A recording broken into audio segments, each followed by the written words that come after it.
வணக்கம்மா. காரைக்குடி பாட்டி சமையல்மா. சுக்குமல்லி பவுட்ரு பண்ண போகிறோம். தேவையான பொருட்கள்: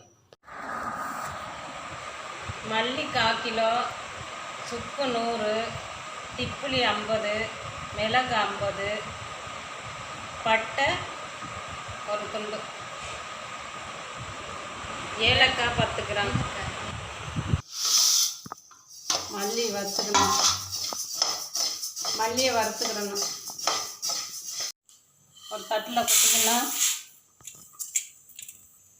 இப்போ சுக்கை வறுத்துக்கிறோம்.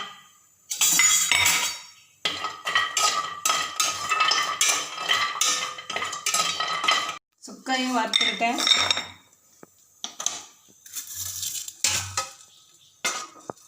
சித்திரத்தை, ஏலக்காய், மிளகு, திப்புளி எல்லாத்தையும் ஒன்றா சேர்த்து வறுத்துக்கலாம்.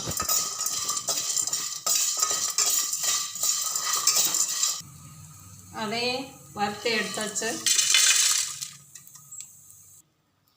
வறுத்து வச்ச எல்லாத்தையும் பொடி பண்ணிக்கிறணும். தனித்தனியாக பொடி பண்ணிக்கிறணும். எல்லாத்தையும் பொடி பண்ணி ஒரு பிளேட்டில் கொட்டிக்கங்க.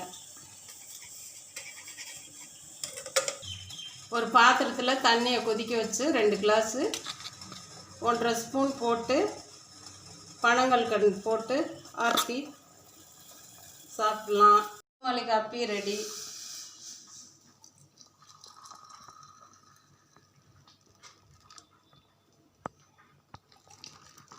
இந்த சுக்குமல்லி காப்பி பொடியை பாட்டிலில் வச்சுக்கிட்டு இது காப்பி போட்டு குடிக்கலாம்.